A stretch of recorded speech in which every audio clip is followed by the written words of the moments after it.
Subscribe now and press the bell icon. Never miss an update. एक बार मोर सब नाच के तो देख ए भातो।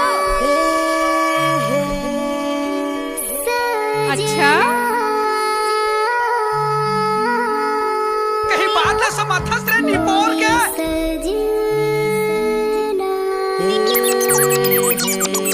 1 रुपया। पुष्पराज चांद रानी वाले।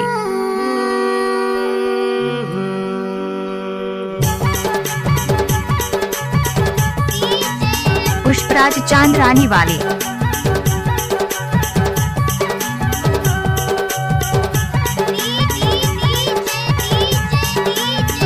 पुष्पराज चांद रानी वाले।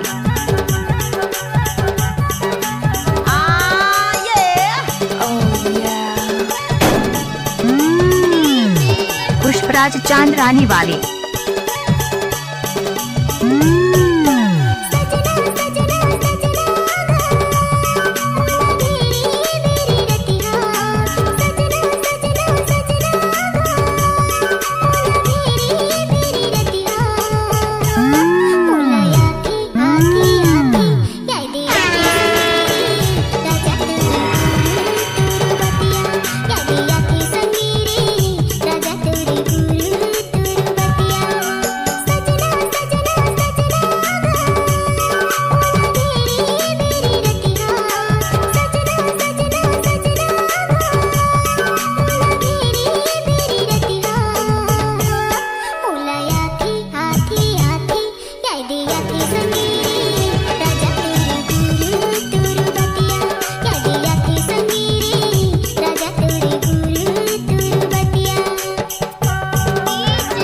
पुष्पराज चांद रानी वाले।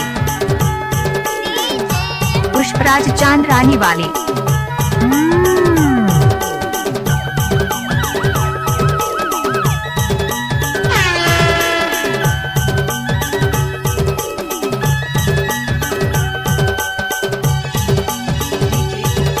पुष्पराज चांद रानी वाले। किशन मुरली जी का मिक्स।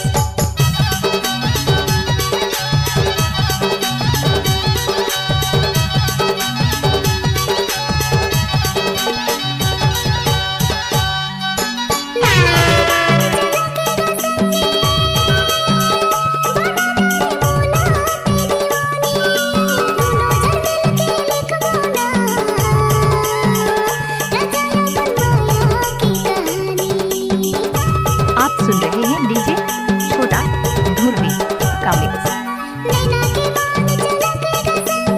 आप सुन रहे हैं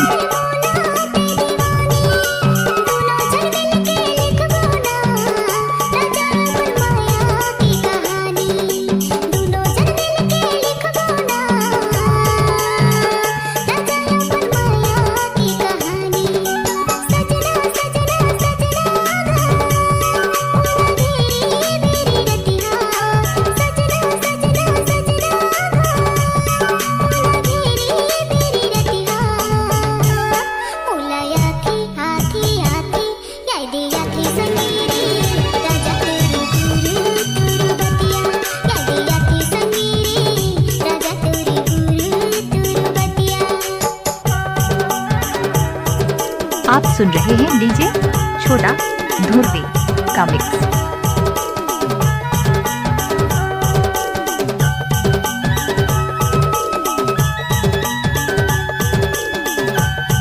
इलाका किसी का भी हो, धमाका छोटा भाई का होगा। दोस्तों ये वीडियो अच्छी लगे तो सब्सक्राइब और कमेंट करना ना भूलें। दोस्तों ये वीडियो अच्छी लगे तो सब्सक्राइब और कमेंट करना ना भूलें।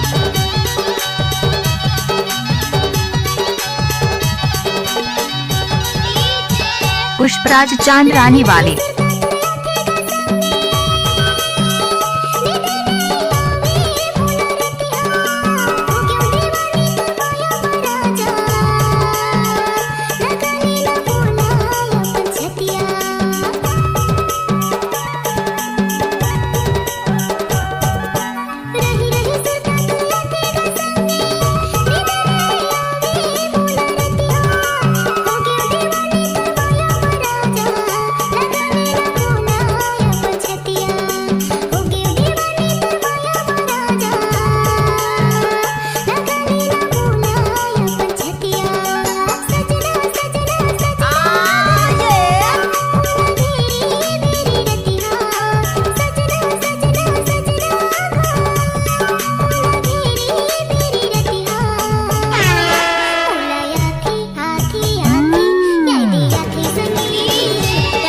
पुष्पराज चांद रानी वाले।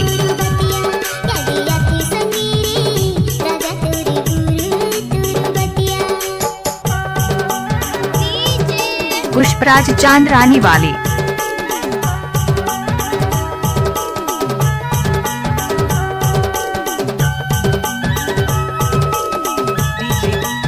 पुष्पराज चांद रानी वाले।